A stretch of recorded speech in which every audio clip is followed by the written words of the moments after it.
Dammit, Moffat. A Doctor Who review of Season 7, Part 2, Episode 4, Hide. Yes, and this week we have... What I like to describe this episode as would be, like, a good example of a standalone episode while also forwarding, like, a plot of the season. Yeah, it was very good. Very good.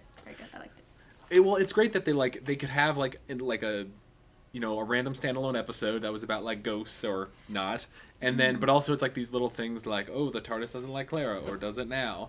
And these other things. And it's, like, it's nice that it doesn't, like, completely, like, push any new viewers away. And it also, like, keeps the storyline going while also not being, like, let's stop the story for 10 minutes to do something. Like that was last week a little bit. Well, last week I just didn't... It was standalone, but just not a lot happened. Yeah. This one, there was a lot going on, but it was all, like, kind of intertwined within the episode. Like, Neil Cross, I really like him as a writer. This was my kind of episode. It had good, like, characters and everything. The plot, I think the plot was actually, it was definitely better than The Rings of Akaten, I would say. But, I really liked it. It was my kind of episode. Well, once again, and I said this last week, but I'm also feeling it for this one, is that it's very... I mean, obviously the special effects are better, but it's very much like an older Who episode in that it's like, once again, it's like we're pretty much in a house most of the episode, except for some parts where we're not. And of course, the Pocket Universe would look like a scary horror movie. I mean, that's not a big deal. Oh, it was cool. I liked it. I mean, I thought it was really good. And I liked, for the most part, like, even though I know people will take it the wrong way, like, I kind of liked... like the 11th Doctor and Clara's interaction in this episode, and that they seemed really friendly. Like there was the one part where he like tries to like put his like hand on her shoulder, and then he's like, no. He's like, we don't want this. And it's like, don't want this. Tumblr is gonna go crazy because of this episode, I'm sure. I'm like, oh my god, they touched. Oh my god. Yeah, there's definitely a lot of potential. Like I could see 11 Clara kind of instances going on. I loved the line at the very, very beginning. Of course, they do the joke. But it wasn't the same sort of thing where they were like, the guy's like, Doctor what? And he's like, if you like. And he just keeps going. Oh, that was so nice. It was like acknowledging that kind of ongoing joke without being as in your face as it's been. Without basically doing it again. Because you can only do it so many times. And then Clara was really cute. Like, from the beginning of the episode, I was like, oh, this is going to be a good episode for you, Clara. Because she's like, who are you? And it's like, Ghostbusters. That was really, Clara. It was super cute. Yeah. Super cute. Yeah. You have way more notes than me. Well, I always take more notes. Yeah. I always do that. I overtake notes. So what happened? So what was your next thing? I mean, in the general, I like the aesthetic of the episode. Like, the aesthetic of kind of candelabra and going around the house. And I thought that was really cool.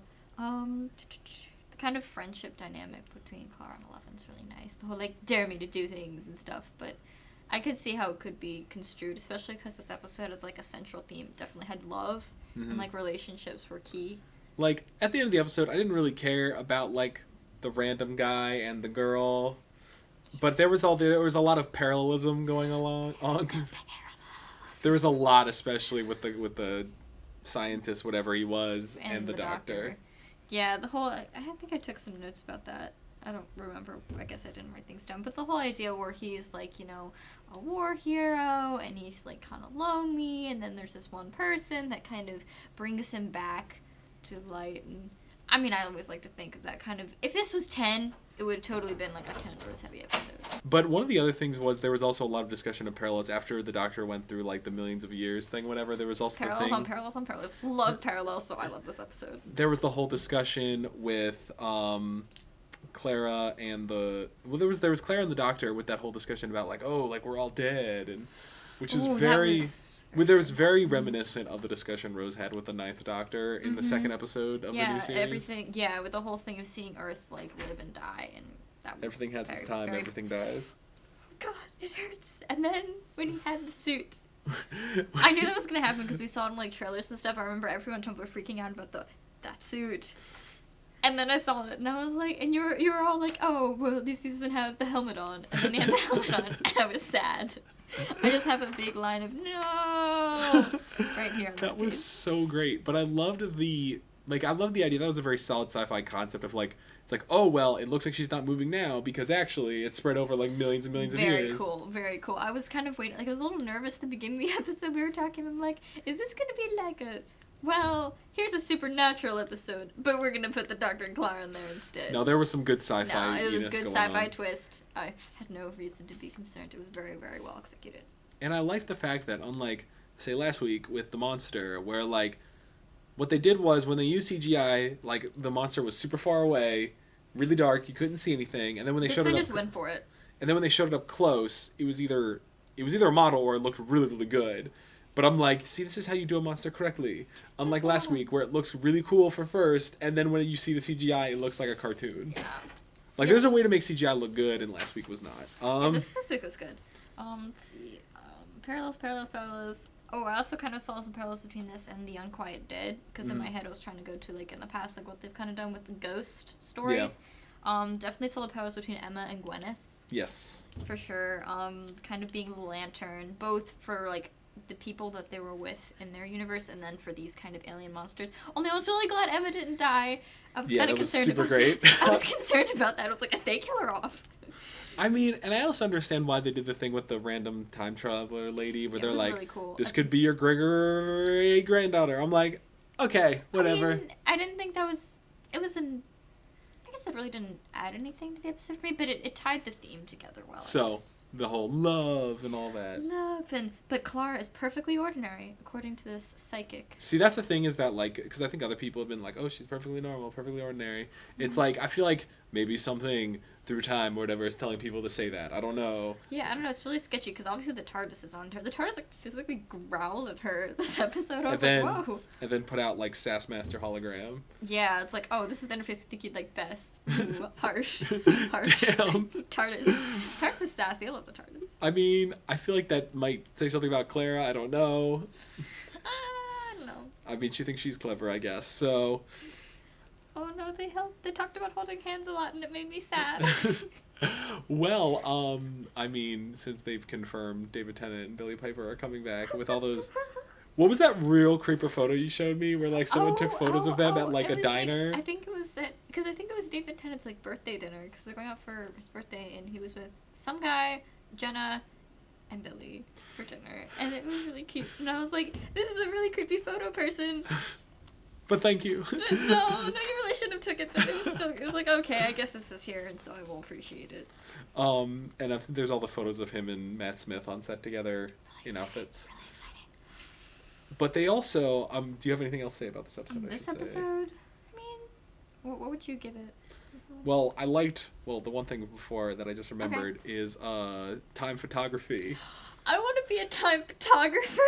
You literally just travel through time. I was like, ooh, a Nikon. Yeah, see, they very specifically showed that he had a Nikon camera. There you go, doctor. Sorry, Canon.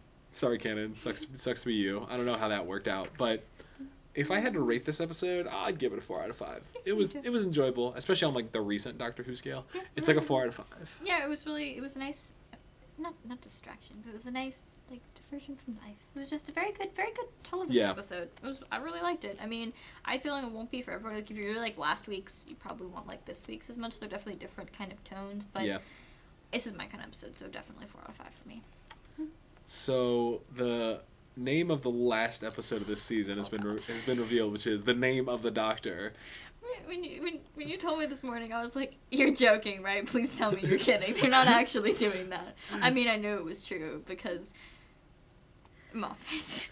Well, the thing about that is... He has a thing with the flashy titles. Well, it's a staple. The thing for me with that is that whole thing is we're not going to learn what his name is. We're not. It's going to be... In his defense, he has been kind of setting it up. So however he twists it, at least he'll have set it up. It'll be like, his name is now and forever. Or maybe we'll do a cliffhanger, and then we'll get interrupted with a phone call or something. Yeah, what will happen is, like the TARDIS door will open, and, like, David Tennant will be there, and he'll be like, what? Nope, no name for you. Not today. Just be like, it's like, and my name is, and then, like, another TARDIS crashes into the TARDIS. Well. It's like, I need to work on that. And then it's like, or he regenerates. He regenerates into David Tennant. What? No. That would freak people out, though. That would freak people out. It would be like... It'd be something that they would then explain away, like he didn't really regenerate.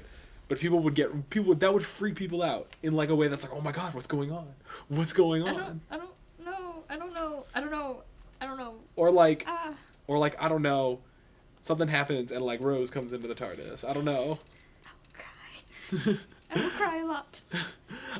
I almost want to say that they're either going to set up or do something with David Tennant or Billie Piper in like the last like minute of of the last episode of the series. But I almost guarantee it. Yeah, I really hope that's not the case, but... I feel like it will be, though. I feel like, because this whole thing, I get the feeling, is a lead-up. Like, I feel like the whole Clara thing is going to pay off. Mm-hmm. Like, I feel like they're going to... They're dropping hints a lot, and I think it's really interesting. Like, the Doctor's kind of obsessed with it, considering the whole reason. Like, the whole premise of this episode, we think it's because he wants to find this time-traveled reality. He just wants to talk to the psychic, which is... It was very well thought out. So, my personal theory is that we actually, like, it will get resolved enough, or maybe they'll leave it, closed for now, and then it will be some setup for the 50th anniversary. Mm-hmm. Yeah. Because, like, I mean, they're filming right now with David Tennant, so maybe, like, they film a scene that will then be put in. It would be easy enough, especially because we haven't really seen Billy yet, if they just kind of, like... Yeah, they're just, like, David Tennant at his console or whatever, and being, like, with his glasses on. You're just saying all these things to hurt me. No, but it seems to be working. Okay. Okay, I think that's all we have for this week. Yeah, it was a really enjoyable episode. Hope you guys all enjoyed it. Yes. Curious to see what you guys think. As always. Yeah. And be nice in the comments to all of your fellow commenters. And until next week, Alon Z.